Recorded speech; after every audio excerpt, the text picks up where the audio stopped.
तर हे आज आपण फोटोसिंथेसिस नावाचा चॅप्टर जो आहे तो पाहायचा आहे आपल्याला. फोटोसिंथेसिस तुमच्या NCERT-नुसार हे चॅप्टर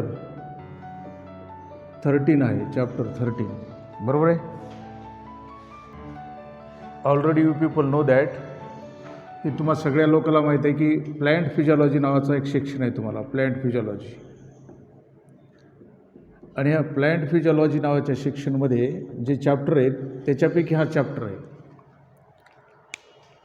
तर फिजिओलॉजी हा जो शब्द आहे फिजिओलॉजी, हे फिजिओलॉजी म्हणजे हे शरीर क्रिया इंद्रिय विज्ञानशास्त्र आहे. तर फिजिओलॉजी म्हणजे कसं असतं की कुठल्याही ऑर्गॅनिझमच्या बॉडीमध्ये ज्या काही लाईफ प्रोसेस घडतात, ही लाईफ प्रोसेस किंवा जे काही व्हायटल फंक्शन्स आहेत, व्हायटल फंक्शन्स तर त्याचं अध्ययन ज्या शास्त्रामध्ये केलं जातं लक्षात, त्याला आपण फिजिओलॉजी म्हणतो. फिजिओलॉजी व्हायटल फंक्शन्स म्हणजे जे फंक्शन त्या ठिकाणी घडलं नाही तर मग ते लाईफ अस्तित्वात राहत नाही, ते फंक्शन घडलं तर लाईफ अस्तित्वात राहत आहे. The discipline of biology that had been concerned with the different life processes or the vital functions of the body that referred out term as physiology. तर त्याला फिजिओलॉजी असं म्हणायचं आहे. ते फिजिओलॉजीमध्ये कसं आहे की जे फिजिओलॉजिकल ॲस्पेक्ट आहे, हे ज्या काही ॲक्टिव्हिटीज आहेत, लाईफ प्रोसेसेस किंवा व्हायटल फंक्शन्स, हे प्लॅन्टच्या बॉडीत घडले तर प्लॅन्ट फिजिओलॉजी, ॲनिमलच्या बॉडीमध्ये घडले तर ॲनिमल फिजिओलॉजी. तर प्लॅन्ट फिजिओलॉजीचे जे महत्त्वाचे चॅप्टर आहेत त्याच्यापैकी फोटोसिंथेसिस एक आहे, बरोबर आहे. तर या ठिकाणी हे प्लॅन्ट फिजिओलॉजीचा भाग आहे फोटोसिंथेसिस. तर फोटोसिंथेसिसमध्ये तुम्हाला शब्दशः अर्थ माहीत आहे. फोटोसिंथेसिसमध्ये काय माहीत आहे तुम्हाला? हे प्रकाश संश्लेषण आहे, प्रकाश संश्लेषण. फोटो मीन्स लाईट, बरोबर आहे. तर हे जी काही लाईट आहे, लाईट, तर लाईटच्या सहाय्यानं जी काही निर्मिती होते कशाची, अन्नाची, ही लाईट, आणि त्याच्या सहाय्यानं कशाची निर्मिती लक्षात, ही फूडची निर्मिती, ही फूडची. तर त्याला फोटोसिंथेसिस म्हणतो आपण. त्याला काय म्हणतो? फोटोसिंथेसिस. तर आता हे फोटोसिंथेसिस नावाचा जो चॅप्टर आहे, ह्या चॅप्टरमध्ये तसं पाहता हे फोटोसिंथेसिसचं एक इक्वेशन आहे. काय इक्वेशन आहे बघा, 6CO2 + 12H2O in presence of sunlight and photosynthetic pigments C6H12O6 + 6H2O + 6O2 हे बाय प्रॉडक्ट आहे, O2 बाय प्रॉडक्ट आहे. तर इक्वेशन बॅलन्स होत आहे का ती पहा तुम्ही. इक्वेशन कार्बन 6 हे ऑक्सिजन 6 2 12 आणि हे 12 24 ऑक्सिजन, हे 6 ऑक्सिजन, हे 6 ऑक्सिजन, 6 2 12 24 ऑक्सिजन. त्याच्यानंतर हायड्रोजन किती, 12 2 24, हे 12 आणि हे 6 2 12 24, आलं लक्षात, बरोबर आहे. तर या पद्धतीने इक्वेशन बॅलन्स होत आहे. तर हा जो चॅप्टर आहे पूर्ण, तर ह्या इक्वेशनचा अभ्यास आहे फक्त ह्या धड्यामध्ये, ह्या इक्वेशनचा, आलं लक्षात. मात्र हे इक्वेशन पूर्ण तुम्हाला प्रूव्ह करता आलं पाहिजे की हे कसं घडतं आहे ते, आलं लक्षात. हे इक्वेशन जे आहे ते तुम्हाला प्रूव्ह करता आलं पाहिजे, आणि मग हे इक्वेशन ज्या विद्यार्थ्याला प्रूव्ह करता येते याचा अर्थ त्या विद्यार्थ्याला पूर्ण चॅप्टर येतो, पूर्ण.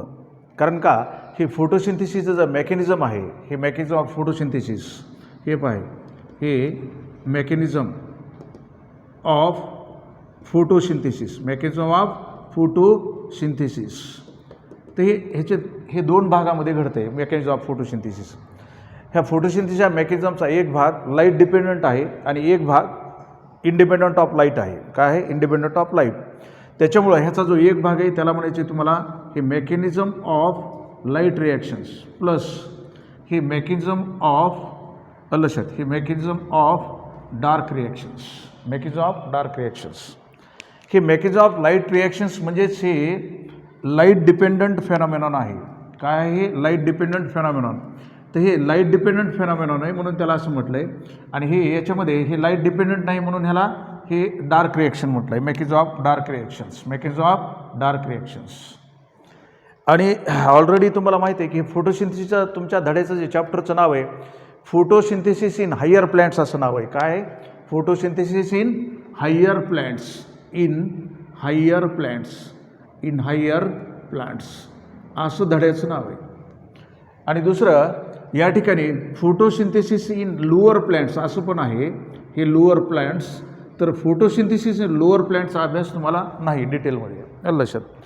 तर फोटोसिंथेसिस इन हायर प्लांट्स, तर हायर प्लांट्समध्ये फोटोसिंथेसिससाठी जे काही निसर्गानं देणगी दिलेली जे काही सेल ऑर्गनेल आहे, तुम्हाला माहिती आहे की झाडं जे असतात झाडं हे हायर प्लांट्स, तर हायर प्लांट्समध्ये त्यातली त्यात जिम्नोस्पर्म, अँजिओस्पर्म, आलं लक्षात, त्याच्यानंतर टेरिडोफाईट, तर ह्याचे जे लीफ असतात तर त्या लीफमध्ये त्या ठिकाणी ह्या लीफमध्ये मेसोफिल सेल्स असतात. काय असतात? मेसोफिल सेल्स, हे मेसोफिल सेल्स.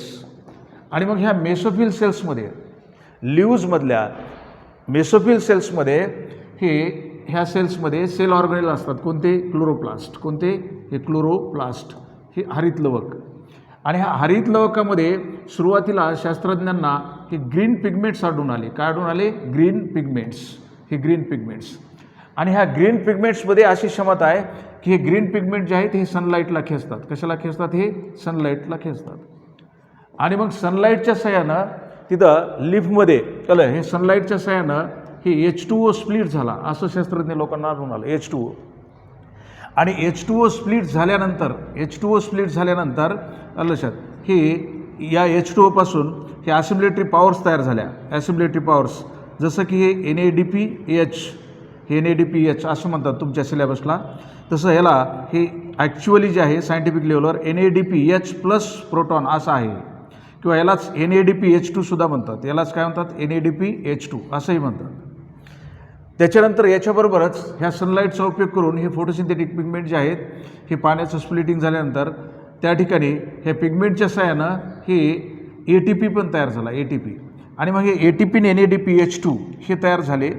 आणि मग याचा उपयोग झाला. याचा उपयोग कशासाठी? ह्या दोन घटकाचा उपयोग झाला. कशासाठी? तर CO2च्या रिडक्शनसाठी. कशासाठी? CO2च्या रिडक्शनसाठी. आणि मग CO2, हवेमधला CO2, इकडे लक्ष द्या, हवेमधला CO2 जो आहे तो ट्रॅप केला जातो. कुठं? प्लॅन्टच्या बॉडीमध्ये. CO2ला ट्रॅप करणारे काही एन्झाईम्स आहेत प्लॅन्टच्या बॉडीमध्ये, हे एन्झाईम्स आहेत प्लॅन्टच्या बॉडीमध्ये. आणि मग हे एन्झाईमनी CO2 ट्रॅप केला. ह्याच्या सहाय्यानं CO2चं रिडक्शन होऊन काय तयार झाला? ग्लुकोज तयार झाला. काय तयार झाला? ग्लुकोज. तर हे सगळं असं घडतं आहे कुठं? क्लोरोप्लास्टमध्ये. आणि मग हे मेकॅनिझम इन डिटेल आहे, हे इक्वेशन आहे, त्याच्या आधारे हे हे ग्लुकोज तयार झाला. हे ग्लुकोज कुणाच्या सहाय्यानं? हे CO2च्या सहाय्यानं. काय स्प्लिट झालं? हे पाणी स्प्लिट झालं. आलं लक्षात. हे पाणी कुणं स्प्लिट केलं? हे सनलाईटनं केलं पाणी, आलं लक्षात. आणि ही सनलाईट कुणं खिचली? फोटोसिंथेटिक पिगमेंटनं. आणि मग त्याच्यामुळं या ठिकाणी ही अशी स्टोरी. आता पहा, हे हायर प्लॅन्टमध्ये हे फोटोसिंथेसिसचं मेकॅनिझम घडण्यासाठी कशाची व्यवस्था आहे? क्लोरोप्लास्टची. कशाची? क्लोरोप्लास्टची. ही क्लोरोप्लास्ट हायर प्लॅन्ट्समध्ये ही क्लोरोप्लास्टची व्यवस्था आहे. काय घडण्यासाठी? फोटोसिंथेसिस घडण्यासाठी. मात्र लोअर प्लॅन्ट्समध्ये क्लोरोप्लास्ट नसतात. मग लोअर प्लॅन्ट्समध्ये काय व्यवस्था आहे फोटोसिंथेसिस घडण्यासाठी? सांगा. कळलं sir? What type of arrangement provided by nature for the purpose to happen the photosynthesis in lower plants. आता लोअर प्लॅन्ट्समध्ये फोटोसिंथेसिस घडण्यासाठी जी व्यवस्था आहे ती आहे, हे लोअर प्लॅन्ट्ससाठीची स्टोरी सांगायला मी तुम्हाला. लोअर प्लॅन्ट्समध्ये हे फोटोसिंथेटिक ॲपॅरेटस इन प्रोकॅरियोट्स, तर त्याला क्रोमॅटोफोर्स म्हणतात. काय म्हणतात त्याला? क्रोमॅटोफोर्स ही व्यवस्था आहे. क्रोमॅटोफोर्स. सायनोबॅक्टेरिया वगैरे जर पाहिलं तुम्ही, तर त्याच्यामध्ये कसं असतं, समजा हे फॉर एक्झाम्पल हे इनर मेम्ब्रेन जे आहे त्याचं असं इन्व्हॅजिनेशन झालेलं असतं. आय एम सेईंग इन्व्हॅजिनेशन म्हणजे बाहेरच्या साईडला वाढवणे, इन्व्हॅजिनेशन म्हणजे आतल्या साईडवर वाढवणे. कळलं सर? हे असं हे झालेलं हे पहा इन्व्हॅजिनेशन. आणि मग अशा इरेग्युलर शेपड हे थायलॅकॉइड तयार झाले. आणि याच्यावर त्या ठिकाणी काय झालं आहे की हे फोटोसिंथेटिक पिगमेंट्स असतात याच्यामध्ये, हे थायलॅकॉइड्समध्ये फोटोसिंथेटिक पिगमेंट्स. आणि मग याच्या सहाय्यानं काय होतं आहे? अन्ननिर्मिती होती. तर ही अशा प्रकारची व्यवस्था, या प्रकारची व्यवस्था जी आहे ही लोअर प्लॅन्ट्समध्ये आहे. कोणामध्ये? लोअर प्लॅन्ट्समध्ये. आणि हे क्लोरोप्लास्टची व्यवस्था ही हायर प्लॅन्ट्समध्ये. कोणामध्ये? हायर प्लॅन्ट्समध्ये. तर आता तुमचा जो संबंध आहे या ठिकाणी ते हायर प्लॅन्टशी, फोटोसिंथेसिस इन हायर प्लॅन्ट्स असं चॅप्टरचं तुमच्या टायटल आहे. तर त्याच्यानुसार हा चॅप्टर आहे तुम्हाला स्टडीला. आता पहा या ठिकाणी हे काय लिहिलं आहे मी, मेकॅनिझम ऑफ फोटोसिंथेसिस. तर मेकॅनिझम ऑफ फोटोसिंथेसिस किती भागात विभागलं आहे? 2. मेकॅनिझम ऑफ लाईट रिॲक्शन आणि मेकॅनिझम ऑफ डार्क रिॲक्शन. हे मेकॅनिझम ऑफ लाईट रिॲक्शनला ह्याला प्रायमरी प्रोसेसेस ऑफ फोटोसिंथेसिस असंही म्हणतात, प्रायमरी प्रोसेसेस ऑफ फोटोसिंथेसिस. आणि याला हे सेकंडरी प्रोसेसेस ऑफ फोटोसिंथेसिस असंही म्हणतात, सेकंडरी प्रोसेस ऑफ फोटोसिंथेसिस. हे प्रायमरी प्रोसेस ऑफ फोटोसिंथेसिस, हे सेकंडरी प्रोसेस ऑफ फोटोसिंथेसिस.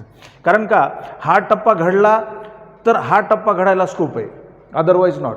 हा टप्पा घडला तर का, तर मेकॅनिझम ऑफ लाईट रिॲक्शनमध्ये हे मेकॅनिझम ऑफ लाईट रिॲक्शनची फलश्रुती काय आहे, म्हणजे ह्याचे प्रॉडक्ट काय आहेत, हे असिम्युलेटरी पॉवर्स, हे NADPH2 प्लस ATP, हे असिम्युलेटरी पॉवर्स किंवा ह्याला रिड्युसिंग पॉवर म्हणतात, दोन्हीला मिळून रिड्युसिंग पॉवर्स किंवा असिम्युलेटरी पॉवर्स.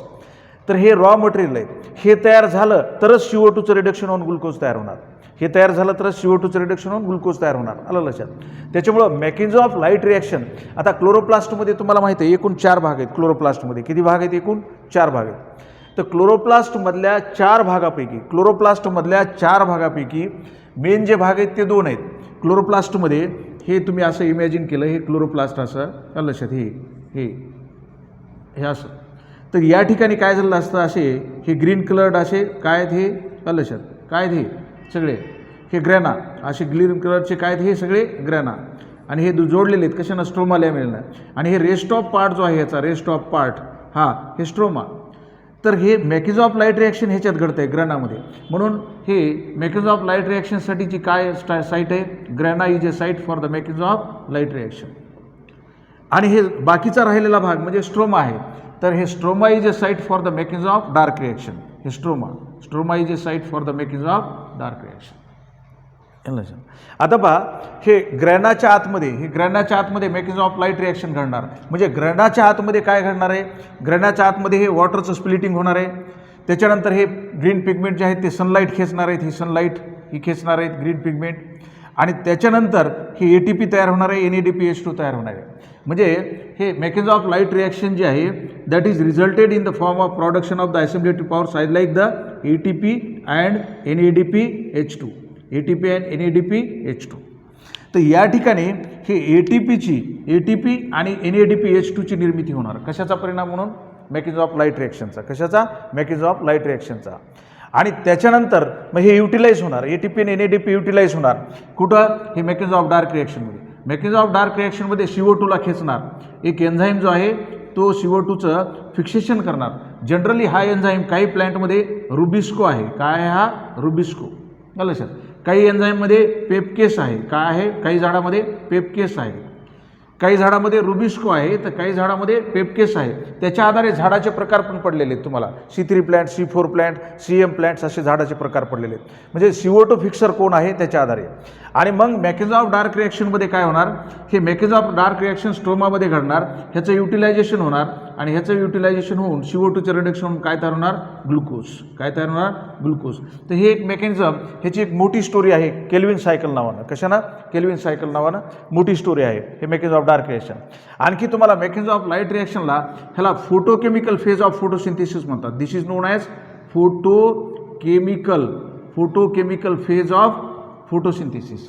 आणि याला हे बायोकेमिकल फेज ऑफ फोटोसिंथेसिस म्हणतात. बायोकेमिकल फेज ऑफ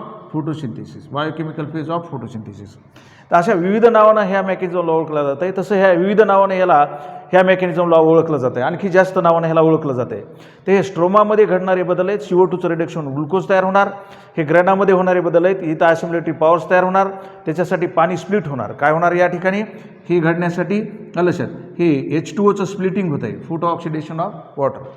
तर ही मेन स्टोरी ह्या धड्याची, ही सेंट्रल आयडिया ह्या धड्याची काय, की हे जे काही हिरवे प्लॅन्ट आहेत आणि त्या हिरव्या पानामध्ये ज्या मेसोफिल सेल्स आहेत त्याच्यामध्ये असणारे क्लोरोप्लास्ट आहेत.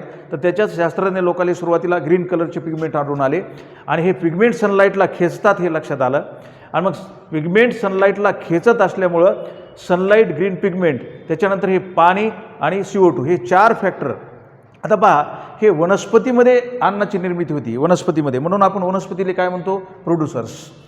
प्लॅन्ट्सला आपण काय म्हणतो, प्रोड्युसर्स, कारण ते अन्नधान्याची निर्मिती करतात. सनकडून त्यांना ही गिफ्ट लाभलेली सनलाईट जी आहे. मात्र ॲनिमल्स सनलाईट खिचू शकत नाहीत. का तर ॲनिमल्ससाठी, आपल्यासाठी किंवा ॲनिमल्ससाठी ह्याच्यातला CO2 उपलब्ध आहे, आपल्याच बॉडीत तयार होत आहे. पाणी उपलब्ध आहे आपल्याला, लक्षात, सनलाईट उपलब्ध आहे आपल्याला, परंतु आपल्याला कोणती निसर्गाकडून गिफ्ट नाही. Photosynthetic pigments are absent in the body of animals.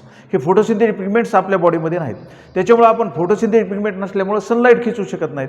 Sunlight न खेचल्यामुळं त्या ठिकाणी आपण ॲसिम्युलेटरी पॉवर तयार करू शकत नाहीत.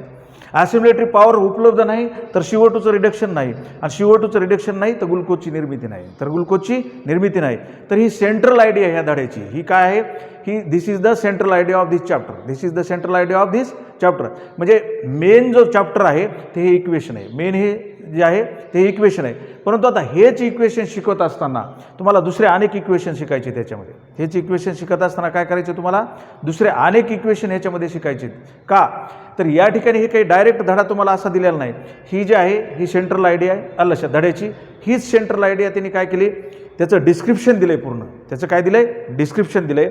तर ते जे काही डिस्क्रिप्शन आहे, जो काही सिलेबस आहे, तर तुमचा जो सिलेबस आहे तो आता बघा, ही सगळी सेंट्रल आयडिया आहे. म्हणजे हे त्या ठिकाणी धड्याचं जे आहे लक्षात कोर पार्ट हा आहे की धडा हे इक्वेशन जे आहे ते प्रूव्ह करायचे तुम्हाला. अगोदर सुरुवातीला मी काय सांगितलं, हे इक्वेशन प्रूव्ह करता आलं पाहिजे. मग त्याच्यासाठी काय संदर्भ किंवा ही स्टोरी कशी बनवली धड्याची, पूर्ण डिस्क्रिप्शन जे आहे धड्याचं चॅप्टरचं, ते असं बनवलं त्यांनी की सुरुवातीला इंट्रोडक्शनमध्ये आता हे ऑर्गॅनिझम आहेत. ऑर्गॅनिझम बरोबर आहे. तर ऑर्गॅनिझम म्हणजे सजीव. तर सजीव ऑर्गॅनिझम किती प्रकारचे, 2 प्रकारचे आहेत. कशाच्या आधारे, ह्या मेकॅनिझमच्या आधारे. जे स्वतःचं अन्न स्वतः तयार करतात ते कोण झाले, ॲटोट्रॉप्स. कोण, ॲटोट्रॉप्स लक्षात. आणि मग जे काही स्वतःचं अन्न स्वतः तयार करू शकत नाही ते कोण झाले, हेट्रोट्रॉप्स. म्हणजे हे ॲटोट्रॉप्स म्हणजे काय आणि हेट्रोट्रॉप्स म्हणजे काय माहीत असलं पाहिजे तुम्हाला. त्याच्यानंतर ॲटोट्रॉप्समध्ये 2 प्रकार, फोटो ॲटोट्रॉप्स, केमो ॲटोट्रॉप्स. हेट्रोट्रॉप्समध्ये 3 प्रकार पुन्हा लक्षात. पॅरासाईट वगैरे आहेत, होलोझोईक आहेत लक्षात. तर हे अशा पद्धतीने ह्याच्यामध्ये 3 प्रकार आहेत पुढं. आणि मग त्याचे डिटेल, त्याचे उदाहरणं ते आलेत का ते बघायचे इंट्रोडक्शनमध्ये. त्याच्यानंतर इंट्रोडक्शनमध्ये काय केलं आहे की define photosynthesis and give its equation. फोटोसिंथेसिसची व्याख्या सांगायची, ह्याच्या आधारे व्याख्या, ही व्याख्या सोपी. फोटोसिंथेसिसची व्याख्या सांगायची, त्याचं इक्वेशन, हे इक्वेशन आहे त्याचं मेन इक्वेशन. हे लक्षात, हे न्यू इक्वेशन आहे, न्यू कॉन्सेप्ट ऑफ फोटोसिंथेसिस आहे. त्याच्यानंतर define photosynthesis and give it's importance or significance. ह्याचं इम्पॉर्टन्स किंवा सिग्निफिकन्स काय, तर ते ह्याच्या आधारे इंट्रोडक्शन जे आहे ते पाहायचं लक्षात. म्हणजे NCERT वाचताना न्यूजपेपरसारखं वाचायचं नाही, त्याला बारकाईनं वाचायचं की ते बारकाईनं जे आहे ते ह्याचं इंट्रोडक्शनमध्ये हे जी सेंट्रल आयडिया आहे ह्याच्याविषयी सांगितलेलं आहे की तिथं सिग्निफिकन्स काय, त्याचं इम्पॉर्टन्स काय, मेन इम्पॉर्टन्स आहे हे, त्याच्यानंतर त्याचं बाय प्रॉडक्ट आहे O2. ह्याला अनुसरून इंट्रोडक्शन आहे. इंट्रोडक्शन झाल्यानंतर त्यांनी काय केलं आहे तुम्हाला, व्हॉट डू वी नो असं आर्टिकल आहे का इंट्रोडक्शन नंतर. काय ते काय बघा, काय पुन्हा व्हॉट डू वी नो लक्षात. म्हणजे आपण काय करायचं, आपल्याला काय माहीत असलं पाहिजे किंवा आपण काय केलेलं आहे आणि काय माहीत असलं पाहिजे. तर तुम्ही काही सिम्पल एक्सपेरिमेंट केलेले आहेत लहानपणी लक्षात फोटोसिंथेसिसचे. त्याच्यामध्ये एक व्हॅरिएगेटेड लीफ एक्सपेरिमेंट आहे, आणि एक हाफ लीफ एक्सपेरिमेंट तर याच्यामध्ये ते कुठंतरी 8वी 9वी 10वीला तुम्हाला ते एक्सपेरिमेंट झालेले आहेत. आणि त्याच्यामध्ये ही डिस्कवरी कशी झाली, कशाची, की CO2 फोटोसिंथेसिससाठी आवश्यक का आहे, O2 फोटोसिंथेसिसमध्ये बाहेर कसा पडतो, याच्याबद्दलची ती माहिती, ते एक्सपेरिमेंट आहे लक्षात. त्याच्यात त्या भागामध्ये व्हॉट डू वी नोमध्ये. त्याच्यानंतर अर्ली एक्सपेरिमेंट आलं आहे. त्याच्यानंतर काय आलं, अर्ली एक्सपेरिमेंट. तर तिथं सायंटिफिक कॉन्ट्रीब्युशन आहे. कारण का, की फोटोसिंथेसिसचं मेकॅनिझम काही एकदम शोधलं गेलेलं नाही. टप्प्याटप्प्या वेगवेगळ्या सायंटिस्टनी वेगवेगळे प्रयोग केले. कुणी लाईटचं महत्त्व सांगितलं फोटोसिंथेसिसमध्ये, तर कुणी O2 फोटोसिंथेसिसमध्ये कसा निर्माण होतो हे सांगितलं, कोणी CO2 त्या ठिकाणी रिड्यूस होऊन ग्लुकोज कसा तयार होतो हे सांगितलं. म्हणजे त्या ठिकाणी वेगवेगळ्या सायंटिस्ट लोकांचं कॉन्ट्रीब्युशन आहे. त्याला क्रोनॉलॉजिकल ॲस्पेक्ट्स म्हणतात. त्याला काय म्हणतात, क्रोनॉलॉजिकल ॲस्पेक्ट्स. हे क्रोनॉलॉजिकल ॲस्पेक्ट्स म्हणजेच काय आहे, ते हिस्टॉरिकल अकाउंट आहे. काय ते हिस्टॉरिकल अकाउंट म्हणजे फोटोसिंथेसिसचे जे काही संशोधन झालं त्याच्यामध्ये महत्त्वाचं योगदान जे कुणी दिलेलं आहे, तर त्याच्यात तुम्हाला माहिती आहे, त्याच्यात जोसेफ प्रिस्टिले नावाचे सायंटिस्ट आहेत, त्यांचं कॉन्ट्रीब्युशन आहे. त्याच्यानंतर इंजिन हाऊस नावाचे सायंटिस्ट आहेत, त्यांचं कॉन्ट्रीब्युशन आहे. तर ते पाहायचं आहे आपल्याला की जोसेफ प्रिस्टिल यांनी नेमकं कोणतं कॉन्ट्रीब्युशन दिलं आहे फोटोसिंथेसिसच्या मेकॅनिझममध्ये, इंजिन हाऊस यांनी कोणतं दिलं आहे, त्याच्यानंतर जुलियस व्हॅन सॅक नावाचे सायंटिस्ट आहेत त्यांचं कॉन्ट्रीब्युशन आहे, TW इंजेलमन नावाचे सायंटिस्ट आहेत त्यांचं कॉन्ट्रीब्युशन आहे. तर हे वेगवेगळ्या सायंटिस्ट लोकांचं, ह्या 4 लोकांचं कॉन्ट्रीब्युशन आहे. त्याच्या आधारे ते एक्सपेरिमेंट पाहिजेत आपल्याला, त्याच्या आधारे ते एक्सपेरिमेंट आणि मग ते कॉन्ट्रीब्युशन लक्षात ठेवायचे की कोणत्या सायंटिस्टनं फोटोसिंथेसिसच्या मेकॅनिझममध्ये कोणतं कॉन्ट्रीब्युशन योगदान दिलं आहे, ते संशोधनामध्ये कशाची डिस्कवरी लावली, नेमकं काय सांगितलं ह्या मेकॅनिझमला रिलेटेड, हे पाहिजे. आलं लक्षात. त्या 4 लोकांचं कॉन्ट्रीब्युशन झाल्यानंतर खाली एम्पेरिकल फॉर्म्युला आला आहे. एम्पेरिकल फॉर्म्युला कसा असतो की एम्पेरिकल फॉर्म्युल्यामध्ये आता हे मॉलिक्युलर फॉर्म्युल्याच्या आधारे इक्वेशन आहे फोटोसिंथेसिसचं, बरोबर आहे का, मॉलिक्युलर फॉर्म्युल्याच्या आधारे. आणि गुणोत्तरीय प्रमाण म्हणजे ह्याच्यातला आलं लक्षात, हे CO2 आणि H2O, फक्त CO2 आणि H2 म्हणजे कार्बन 1 आणि ऑक्सिजन 2, 1:2 आणि H2O म्हणजे 2:1. तर त्या रेशोच्या आधारे जे काही फॉर्म्युला आहे ते एक फॉर्म्युला आला आहे साधा, एम्पेरिकल इक्वेशन म्हणतात त्याला, CO2 + H2O आला आहे का बघा, CO2 + H2O पुढं CH2O, ग्लुकोजचा एम्पेरिकल फॉर्म्युला काय, CH2O असा आहे एम्पेरिकल फॉर्म्युला, बरोबर आहे का. म्हणजे त्या मॉलिक्यूलमध्ये असणारे संबंधित ॲटम आणि त्यांचं गुणोत्तरात्मक प्रमाण रेशोच्या स्वरूपात त्याच्या आधारेचा फॉर्म्युला, त्याला एम्पेरिकल फॉर्म्युला म्हणतात. तर ते इक्वेशन आहे का, साधं एक इक्वेशन आहे, बरोबर आहे. आणि ते एम्पेरिकल फॉर्म्युला झाल्यानंतर पुढं त्याच्यामध्ये ते व्हॅन नील यांचं कॉन्ट्रीब्युशन आलं आहे, व्हॅन नील नावाचे सायंटिस्ट, आणि त्यांचं कॉन्ट्रीब्युशन आलं आहे. तर त्यांनी बॅक्टेरियल फोटोसिंथेसिस सांगितलेलं आहे. काय सांगितलेलं आहे, बॅक्टेरियल फोटोसिंथेसिस. तर तिथं H2A सांगितलं आहे प्लस CO2 सांगितलं आहे का. तर तो ए जे आहे ते डिनोट केलेला आहे, ए म्हणजे त्यावेळेस त्यांना ते कंपाऊंड माहीत नव्हता. मग पुढं लक्षात आलं, त्याच्या आधारे काय झालं होतं, आता हे जे इक्वेशन आहे हे न्यू कॉन्सेप्ट ऑफ फोटोसिंथेसिसचं इक्वेशन आहे. पुरातन काळी असा समज होता की O2 bye product of photosynthesis come from CO2 आणि नॉट फ्रॉम H2O. त्याचं इक्वेशन आहे एक दुसरं, त्याचं इक्वेशन आहे. त्याच्यामध्ये इथं 6 H2O येतात, किती, हे 12च्या ऐवजी 6 H2O येतात तिथं, लक्षात. तर ते ओल्ड कॉन्सेप्ट ऑफ फोटोसिंथेसिस जो आहे तो खोडला गेला कधी, व्हॅन नील यांच्या सजेशननंतर. म्हणजे बॅक्टेरियल फोटोसिंथेसिसच्या आधारे व्हॅन नील यांनी सांगितलं की CO2चं रिडक्शन होऊन ग्लुकोज तयार होतो, आणि त्याच्यासाठीचा हायड्रोजन डोनर हा हायर प्लॅन्ट्समध्ये पाणी असला पाहिजे असं सांगितलं त्यांनी. काय असलं पाहिजे, पाणी. आणि त्याच्यामुळं न्यू कॉन्सेप्ट ऑफ फोटोसिंथेसिस विकसित झाला. आणि पुढं मग लक्षात आलं की O2 bye product of photosynthesis come from H2 and not from CO2. तर हे व्हॅन नील यांच्या सजेशनहून कसं सांगितलं ते पाहिजे.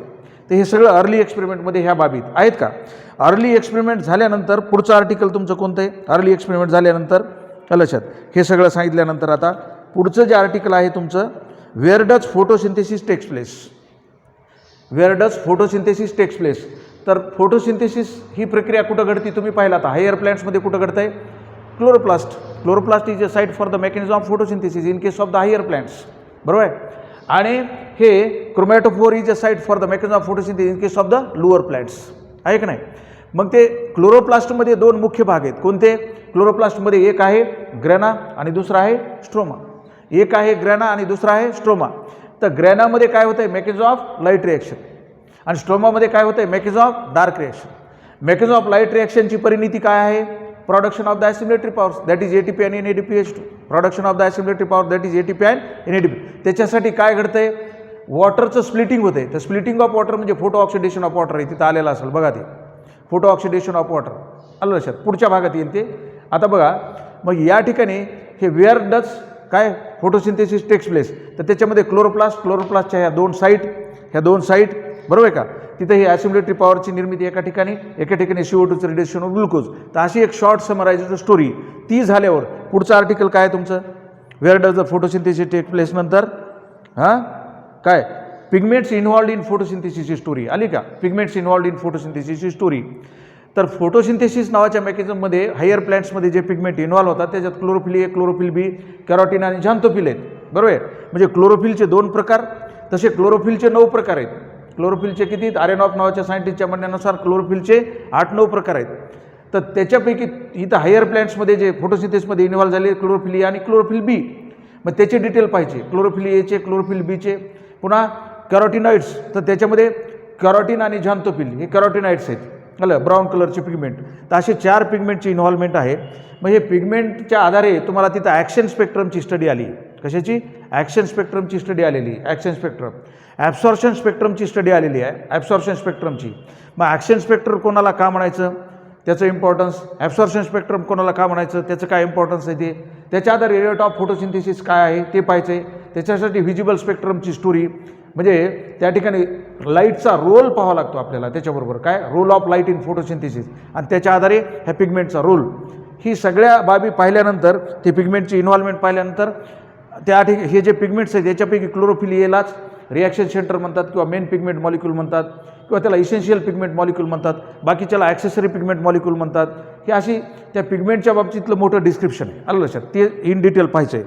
ते पाहिल्यानंतर पुढं व्हॉट इज लाईट रिॲक्शन.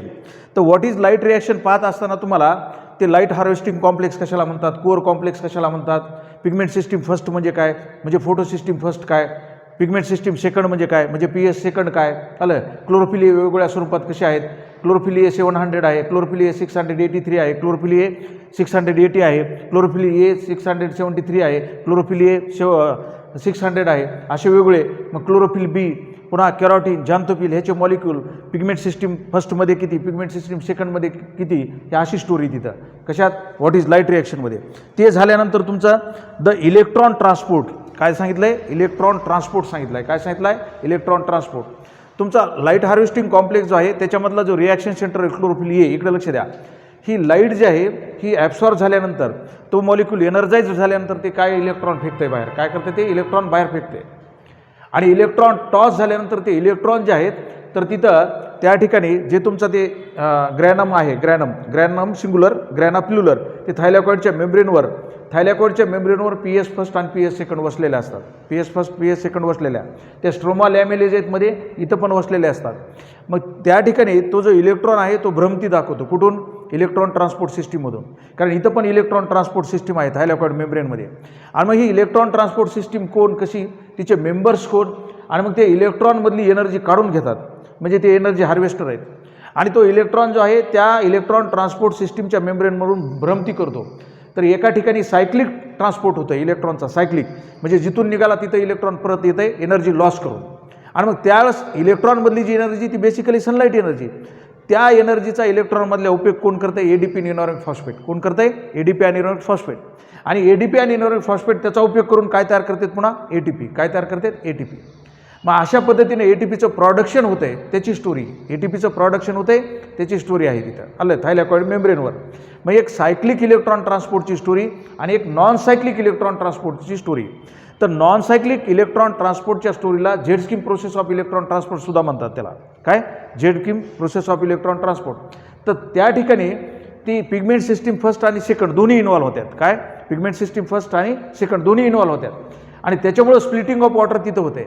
आणि म्हणून नॉन सायक्लिक फोटोफॉस्फोरायलेशनचा जो रिझल्ट आहे, नॉन सायक्लिक फोटोफॉस्फोरायलेशनचा जो म्हणजे इलेक्ट्रॉन ट्रान्सपोर्ट जे आहे हे द इलेक्ट्रॉन ट्रान्सपोर्ट, तर त्या इलेक्ट्रॉननं ट्रान्सपोर्ट केल्यावर ATPची निर्मिती होती. त्याला फोटोफॉस्फोरिलेशन म्हणतात. काय म्हणतात त्याला? फोटोफॉस्फोरिलेशन. तर फोटोफॉस्फोरिलेशन हे कुठं घडतंय? क्लोरोप्लास्टमध्ये. आणि ऑक्सिडेटिव्ह फॉस्फोरिलेशनमध्ये बी ATP तयार होते. ते कुठं घडतंय? मायटोकॉन्ड्रियामध्ये. तर ती पुढच्या धड्यात स्टोरी रेस्पिरेशनमध्ये. मग इथं फोटोफॉस्फोरिलेशन समजून घेतलं की त्याच्यात दोन प्रकार आहेत. सायक्लिक इलेक्ट्रॉन ट्रान्सपोर्ट म्हणजेच सायक्लिक फोटोफॉस्फोरिलेशन, आणि नॉन सायक्लिक इलेक्ट्रॉन ट्रान्सपोर्ट म्हणजेच काय? Non cyclic photophosphorylation. तर नॉन सायक्लिक फोटोफॉस्फोरिलेशनमध्ये हे दोन्ही घटक तयार होते. आणि सायक्लिक इलेक्ट्रॉन ट्रान्सपोर्टमध्ये म्हणजे सायक्लिक फोटोफॉस्फोरिलेशनमध्ये फक्त ATP तयार होतो. तर हे दोन्ही घटक इक्वल अमाऊंटमध्ये जर लागत असले, कशाला?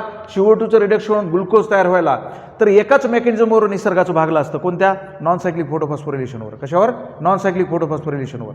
कधी? जर समजा हे दोन्ही घटक सारख्या प्रमाणात लागत असते CO2चं रिडक्शन होऊन ग्लुकोज तयार व्हायला. परंतु ह्याच्यात काय झालंय? हे दोन्ही घटकामध्ये हा जास्त लागतो. म्हणून निसर्गानं काय केलं की इलेक्ट्रॉन ट्रान्सपोर्टमध्ये दोन मेकॅनिझम प्रोव्हाइड केले क्लोरोप्लास्टमध्ये. कोणते? एक सायक्लिक फोटोफॉस्फोरिलेशन, त्याच्यात फक्त ATP तयार होणार. काय तयार होणार? फक्त ATP. आणि नॉन सायक्लिक फोटोफॉस्फोरिलेशनमध्ये दोन्ही तयार होणार. दोन्ही. कारण हे 18 लागते. लक्षात. 6 CO2चं रिडक्शन होऊन 1 ग्लुकोज तयार व्हायला ह्यांची संख्या 18 लागते आणि ह्याची संख्या 12 लागते. त्याच्यामुळे काय झालं? 6 जास्त लागले. मग 6 जास्तला कॉम्पेन्सेट करण्यासाठी काय झालं? सायक्लिक फोटोफॉस्फोरिलेशन सेपरेट आणि नॉन सायक्लिक फोटोफॉस्फोरिलेशन असे दोन भाग आहेत त्याचे. मग ते स्टडी करायचे तुम्हाला. ते बरोबर आहे. ते झाल्यानंतर सायक्लिक नॉन सायक्लिक झाल्यानंतर केमी ऑस्मोटिक हायपोथेसिस आहे, आलं. हे मिटचेल एक्सपेरिमेंट आहे, आलं लक्षात. मिटचेल नावाचे सायंटिस्ट होते, त्यांनी केलेला हा एक्सपेरिमेंट आहे, केमी ऑस्मोटिक हायपोथेसिस. तर हे प्रोडक्शन ऑफ ATP म्हणजे इथं फोटोफॉस्फोरिलेशनची स्टोरी. आणि त्याच्यासाठी काय पाहिजे की त्या थायलॅकॉइड मेम्ब्रेनवर PS फर्स्ट कशी वसलेली, PS सेकंड कशी वसलेली, सायटोक्रोम एन्झाईम कसे वसलेले आहेत, पुन्हा ATPase नावाचा एन्झाईम एका साईडवर वसलेला आहे. काय ATPase नावाचा एन्झाईम वसलेला आहे. आणि हा ATPase नावाचा जो एन्झाईम आहे, हा जो कॉम्प्लेक्स आहे, तर हा कॅटॅलिटिक ॲक्टिव्हिटी दाखवतो आणि ज्याच्यामुळं त्या ठिकाणी प्रोटॉन पंप मेकॅनिझम आहे. काय प्रोटॉन पंप मेकॅनिझम आहे की ज्याच्यामध्ये प्रोटॉनमधली एनर्जी हार्वेस्ट होऊन कुणाला प्रोव्हाइड केली जाते, ADP आणि इनऑर्गॅनिक फॉस्फेटला. आणि काय तयार होतं आहे, ATP. काय तयार होतं, ATP. तर अशी एक स्टोरी. तर हा त्याच्यातला शेवटचा भाग आहे. कशाचा, मेकॅनिझम ऑफ लाईट रिॲक्शनचा. कशाचा, मेकॅनिझम ऑफ लाईट रिॲक्शनचा. आणि हा भाग झाल्यावर दुसरा भाग चालू होते पुढचा, मेकॅनिझम ऑफ डार्क रिॲक्शनचा. तर मेकॅनिझम ऑफ डार्क रिॲक्शनमध्ये काय सुरुवातीला कोणतं आर्टिकल आहे तुमचं, लक्षात. त्याच्यामध्ये वेअर आर द ATP आणि NADP H2 आर युज्ड, ते आता कळलं तुम्हाला, इकडे यूज केले जातात म्हणून, बरोबर आहे. आता the primary acceptor of CO2, primary acceptor CO2चा कोण आहे, C3 प्लॅन्ट असले तर रुबिस्को, C3 प्लॅन्ट असले तर रुबिस्को, आणि C4 प्लॅन्ट असले तर पेपकेस, CM प्लॅन्ट असले तर पेपकेस. असं आहे फर्स्ट CO2 ॲक्सेप्टर, आलं लक्षात. ही वेगळी स्टोरी. पुढं आता डार्क रिॲक्शन चालू होतात. मग डार्क रिॲक्शनमध्ये ते झालं की तुमचं काय आलं आहे, द केल्विन सायकल. ह्या केल्विन सायकलला अनेक नावानं ओळखलं जातं आहे, आलं. केल्विन सायकलला अनेक नावानं, डार्क रिॲक्शन म्हणते, त्याला बायोकेमिकल फेज म्हणते, आलं लक्षात. त्या ठिकाणी आणखी 2-4 नावानं त्याला ओळखलं जातं आहे. ते तुम्हाला डिस्क्राईब करता वेळेस, चॅप्टर पूर्ण डिस्क्राईब करता वेळेस मी सांगा तुम्हाला ते केल्विन सायकल. आता हे केल्विन सायकल जे आहे ती इथं फार मोठ्या प्रमाणावर अब्रिव्हेट केलं आहे. काय केलं, हे फार मोठ्या प्रमाणावर अब्रिव्हेट केलं आहे तुमच्या NCERTमध्ये, आलं लक्षात. कारण तिथं एक महत्त्वपूर्ण एन्झाईम आहे आणि त्याचा रोल आहे तो तिथं सांगितलेला नाही. आणि मग हे जे केल्विन सायकल आहे ते डिस्क्राईब करत असताना तिथं डायग्रामॅटिक रिप्रेझेंटेशन दिलं आहे तुम्हाला, स्केमॅटिक रिप्रेझेंटेशन त्याचं. आणि ते 4 टप्प्यात घडतं आहे. किती टप्प्यात, 4 टप्प्यात. कार्बॉक्सिलेशन म्हणजे फिक्सेशन ऑफ CO2, त्याच्यानंतर रिडक्शन ऑफ PGA, आलं लक्षात. आणि रिडक्शन झाल्यानंतर त्याच्यामध्ये सिंथेसिस ऑफ ग्लुकोज आहे. काय आहे, सिंथेसिस ऑफ ग्लुकोज. आणि त्याच्यानंतर रिजनेशन ऑफ फर्स्ट CO2 ॲक्सेप्टर आहे त्याच्यात, RUBP, रिजनेशन of first CO2 acceptor. अशी त्याची इन डिटेल स्टोरी कशाची, केल्विन सायकलची. हे केल्विन सायकल पाहिल्यानंतर तुम्हाला पुढं केल्विन सायकल पाहिल्यानंतर इन डिटेलमध्ये पाहिल्यानंतर त्याचं सिग्निफिकन्स वगैरे पाहून त्याच्या पुढं काय आलेलं तुम्हाला पुन्हा, आलं लक्षात. हे C3 पाथवे, केल्विन सायकल म्हणजे काय, C3 पाथवे. तर त्याला C3 पाथवे वगैरे का म्हणतात, त्याच्या आधारे what is mean by C3 plants पाहिजे. त्याच्या आधारे काय पाहिजे, what is mean by C3 plant.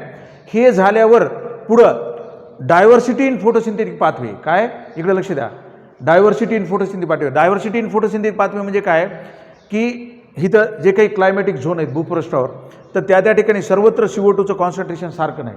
मग ज्या भूभागावर CO2चं कॉन्सन्ट्रेशन लेस आहे तिथं CO2ला रुबिस्को ट्रॅप करू शकत नाही. प्लॅन्ट बॉडीमध्ये कोण ट्रॅप करू शकत नाही, रुबिस्को. मग त्या ठिकाणी काय होतं, दुसरा एन्झाईम ॲक्ट होतं लो कॉन्सन्ट्रेशनला, कोण, पेपकेस. आणि त्याच्यामुळं मग फर्स्ट स्टेबल प्रॉडक्ट जो होता C3 प्लॅन्टमधला, केल्विन सायकलमधला फर्स्ट स्टेबल प्रॉडक्ट तो बदलते. आणि तो बदलत असल्यामुळं काही झाडामध्ये C3 पाथवे घडते, म्हणजे केल्विन सायकल घडते. दुसऱ्या टप्प्यावर डायव्हर्सिटी आली. फोटोसिंथेसिसचा डार्क रिॲक्शनचं जे मेकॅनिझम आहे, CO2चं रेड्यूस होऊन ग्लुकोज तयार होणे, तर काही झाडामध्ये वेगळ्या पद्धतीने होतं, काही झाडामध्ये वेगळ्या पद्धतीने होते. त्याला म्हणतात diversity in the mechanism of photosynthesis. मग त्याच्या आधारे C3 पाथवे म्हणजे केल्विन सायकल वेगळं, C4 पाथवे म्हणजे HSK पाथवे. C4 पाथवे म्हणजे HSK पाथवे. मग HSK पाथवे वेगळा का पडला, कसा पडला, आणि पाथवे काय आहे, त्याच्यात पुन्हा किती टप्पे, ते 4 टप्पे वगैरे त्याचे डिटेल ते सगळं पाहिजे त्याच्यामध्ये. कशामध्ये, HSK पाथवेमध्ये किंवा C4. मग ते C4 प्लॅन्ट कोणते, तर C4 प्लॅन्टमध्ये क्रॅज अनाटॉमी नावाचं एक आर्टिकल आहे, ते पाहिजे इन डिटेल. क्रॅज अनाटॉमी, आलं लक्षात, त्याचे इन डिटेल पाहिजे. तर ही अशी स्टोरी HSK पाथवेची किंवा ती झाल्यावर C3 प्लॅन्टच्या आधारे आणि C4 प्लॅन्टच्या आधारे तुम्हाला एक फोटो रेस्पिरेशन नावाचं मेकॅनिझम आलं आहे. ते फोटो रेस्पिरेशन नावाचं मेकॅनिझम हा शाप आहे कुणाला, C3 प्लॅन्टला. कुणाला, C3 प्लॅन्टला. फोटो रेस्पिरेशन नावाच्या मेकॅनिझममध्ये काय होतं आहे की त्या ठिकाणी फोटो रेस्पिरेशन नावाच्या मेकॅनिझममध्ये, आलं लक्षात, काही इल्ड जे आहे फोटोसिंथेटिक इल्ड ते रिड्यूस होते. आणि फोटोसिंथेटिक इल्ड घटायला नको, तर फोटोसिंथेटिक इल्ड घटण्याचा धोका कुणाला आहे, फक्त फोटोसिंथेटिक यील्ड घटण्याचा धोका कोणाला आहे? C3 प्लॅन्टला, आणि कोणाला नाही? C4 प्लॅन्टला नाही किंवा CM प्लॅन्टला नाही. आलं लक्षात? मग अशी स्टोरी. आता C3 plant, C4 plant compare करत असताना CM प्लॅन्ट ते क्रॅस्युलेसिन ॲसिड मेटाबॉलिझम नावाचा एक पाथवे, झिरोफायटिक प्लॅन्ट जे असतात त्यांच्यामध्ये घडणारा, तर त्याचे इन डिटेल काही इथं NCERTमध्ये आलेले नाहीत. आलेले असले तर मी तुम्हाला सांगेन शिकवतो वेळ CM प्लॅन्टचे. आलं लक्षात? हे सगळं बाबी झाल्यावर फोटो रेस्पिरेशन झाल्यानंतर पुन्हा शेवटला एक चार्ट NCERTमध्ये दिलेला त्या प्लॅन्ट्सला कम्पेअर करून तो स्टडी करायचा आहे. आणि शेवटचं जे आर्टिकल आहे ह्या धड्यामध्ये factors affecting the mechanism of photosynthesis आहे. बरोबर आहे का? Factors affecting the mechanism of photo. तर तिथं लिमिटिंग फॅक्टरची एक स्टोरी आहे, एक कॉन्सेप्ट आहे लिमिटिंग फॅक्टर कोणाला म्हणायचं, का म्हणायचं, आणि ते जे फॅक्टर आहेत फोटोसिंथेसिसच्या मेकॅनिझमवर परिणाम करणारे, लाईट आहे, टेम्परेचर आहे, तुम्हाला माहिती आहे, CO2चं कॉन्सन्ट्रेशन आहे का नाही. तर हे सगळे या 2-4 फॅक्टरची स्टोरी आहे. अशा पद्धतीनं त्याचं एंड आहे धड्याचा, आणि त्याच्यानंतर समरी आहे. So this is all about the syllabi of the entire chapter photosynthesis in higher plants. तर अशा प्रकारचा फोटोसिंथेसिस इन हायर प्लॅन्टमध्ये सिलेबस काय केलेला आहे? सेट केलेला आहे. आलं लक्षात? हा या पद्धतीनं. तर हे सगळं जे आहे हा व्हिडिओ तुमच्यासाठी मराठी मीडियमसाठी सगळा असा व्हिडिओ आलं लक्षात बनवून, आणि इंग्लिश मीडियमसाठी मी दुसरा टाकणार आहे, इंग्लिश टू इंग्लिश, ती तुमच्या ऑप्शन्समध्ये बनवला जाईल. आलं लक्षात? ते पुन्हा तुम्हाला पाहता येते. बरोबर नाही? So this is little bit about the syllabus of this chapter. So we will see the next part and the in detail description in next class. Thank you for all of you to listen me peacefully.